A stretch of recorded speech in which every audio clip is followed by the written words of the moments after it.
حق اور نیکی میں اس کو استعمال کیا جائے۔ سامعین اکرام، یہ 3 بنیادی نعمتیں جس کا ذکر اس نعمتوں میں اس آیت میں کیا گیا ہے، انسان کو علم، ہدایت اور شکر گزاری کی طرف لے جاتی ہے۔ اس کا درست استعمال انسان کو دنیا اور آخرت میں کامیاب بناتا ہے۔ قرآن اور سنت کو سمجھنے اور سیکھنے کا پہلا قدم یہی وہ 3 ذرائع ہیں جس کا ذکر اس آیت کے ذریعے سے کیا گیا ہے۔ سورہ انفال آیت نمبر 23 میں اللہ رب العالمین ارشاد فرماتا ہے، ترجمہ ہے، اگر اللہ کو معلوم ہوتا کہ ان میں سے کچھ بھلائی ہے تو وہ ضرور انہیں سننے کی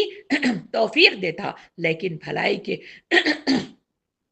بھلائی کے بغیر اگر وہ ان کو سنواتا تو بے رخی کے ساتھ منہ پھیر جاتے۔ سامعین اکرام، سننے کی طاقت کے بغیر انسان نصیحت، قرآن مجید کی تعلیمات اور علم دین نہیں سمجھ سکتا۔ سننا انسان کو غلط فہمیوں، گمراہیوں اور شبہات سے بچاتا ہے۔ حدیث میں آتا ہے کہ نبی کریم صلی اللہ علیہ وسلم نے ارشاد فرمایا، علم حاصل کرنے کے لیے کان اور دل دونوں کا استعمال کرو۔ انسان سننے سے دماغ کی مختلف حصے متحرک ہو جاتے ہیں، خاص طور پر سماعتی مرکز اور فہم و سوچ کے حصے متحرک ہوتے ہیں۔ یہ مطلب جو ہے سائنسی ریسرچ سے پتہ چلتا ہے۔ سامعین اکرام، سائنس بتاتی ہے کہ بچے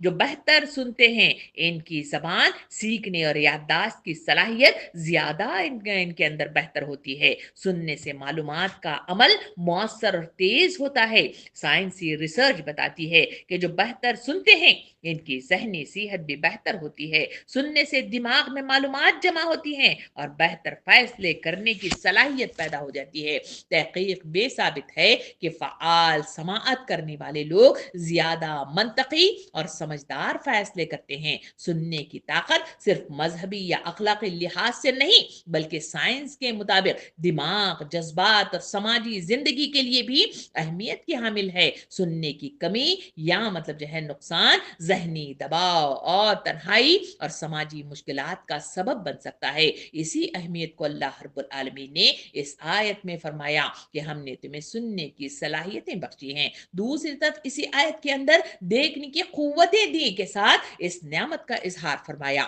دیکھنا کیا ہے؟ دیکھنا دراصل علم، بصیرت اور فیصلے کرنے کی صلاحیت ہے، جو مطلب جو ہے اس دیکھنے کے ذریعے سے انسانوں کو دیکھ کر اسے اشرف المخلوق بنایا گیا ہے۔ سامعین اکرام، بصارت انسان کو اللہ کی عظمت اور قدرت کو پہچاننے کی قوت دیتی ہے۔ دیکھنے کی نعمت سے انسان نیکی اور برائی میں فرق کر سکتا ہے اور اپنے اعمال کو درست راستے پر رکھتا ہے۔ آنکھیں انسان کو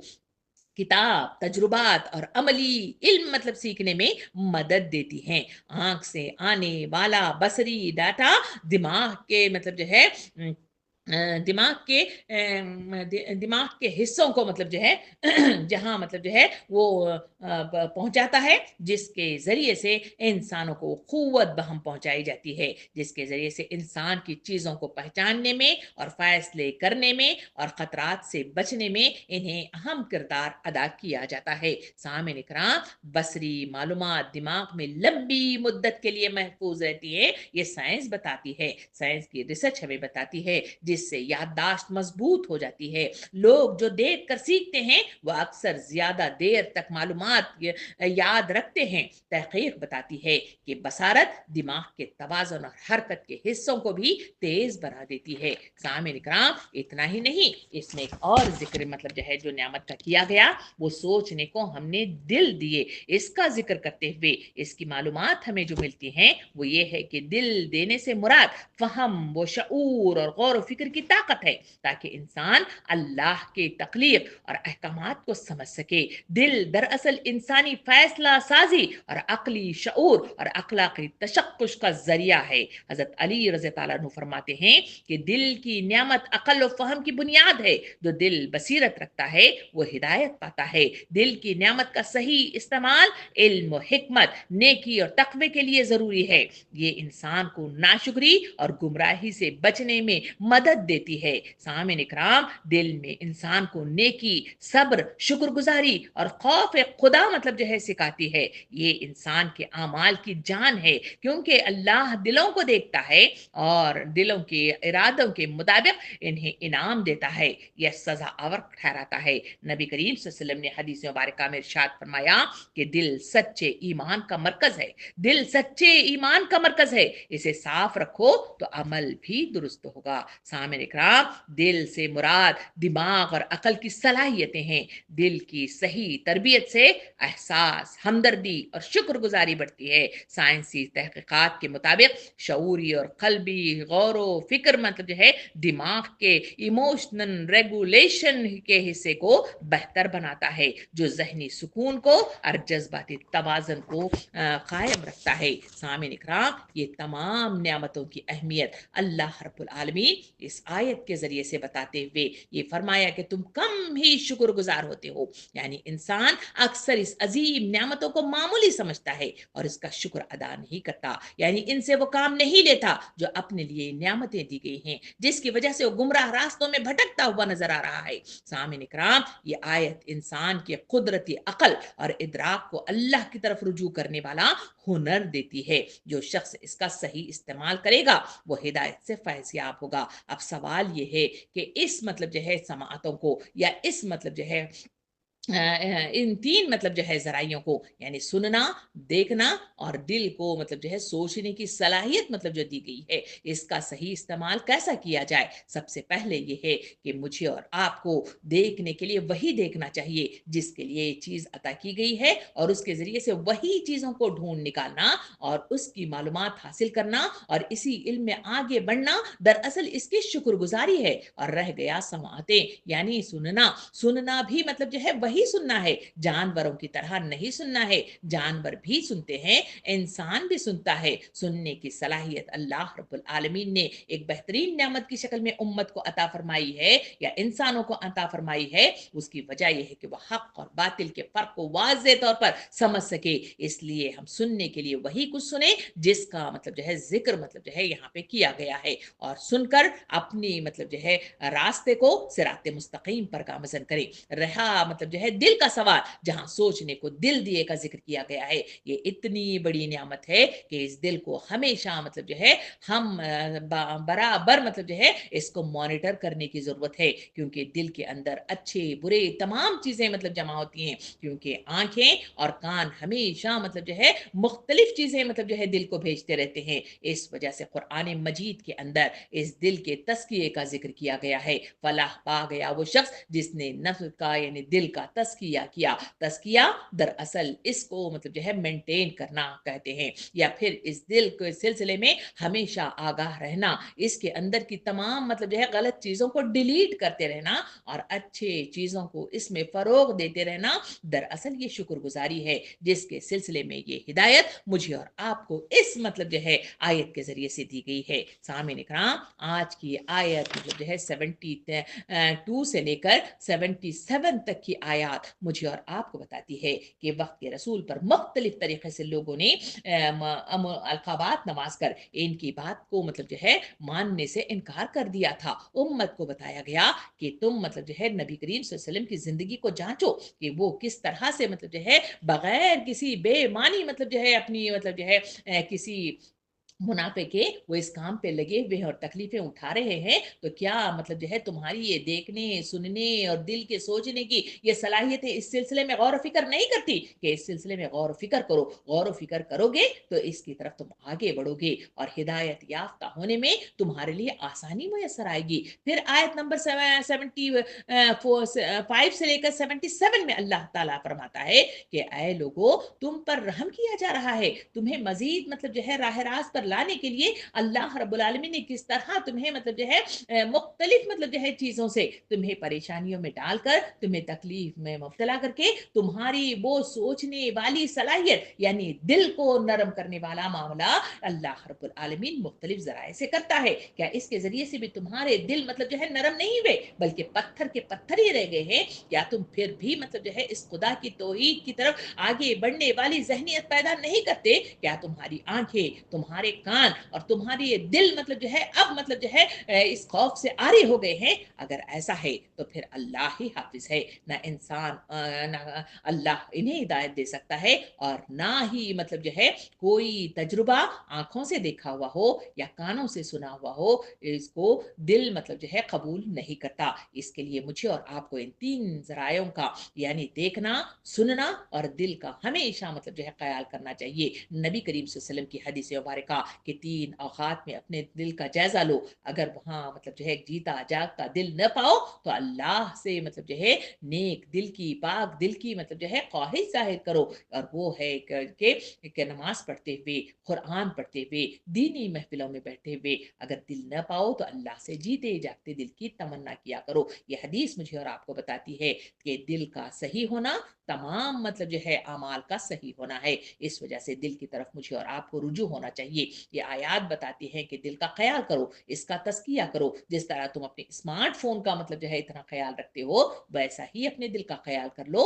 پھر دیکھو کہ تمہاری مطلب جو ہے راہ کیسے صراط مستقیم پر چلتی ہے، کس طرح سے تمہارے دل راغب ہو جاتے ہیں، کس طرح سے تم اپنے مشن تکمیل یعنی اپنے مقصد عظیم کو مکمل کرتے ہو، اور کس طرح سے اللہ رب العالمین کی طرف سے انعامات کی بارش ہوتی ہے۔ اللہ رب العالمین سے دعا ہے کہ مجھے اور آپ کو سننے، سمجھنے، غور و فکر کرنے کی توفیق عطا فرمائے، اور صحیح شعور والی مطلب جو ہے زندگی عطا فرمائے، اور وہی دکھائے جو اللہ تعالیٰ دکھانا چاہتا ہے، وہی سنائے جو اللہ تعالیٰ سنانا چاہتا ہے، اور دل کے اندر اتنی زرخیزی پیدا کرے کہ دین کی صحیح سمجھ کو وہ قبول کر سکے۔ آمین۔ وآخر الدعوانا ان الحمد للہ رب العالمین۔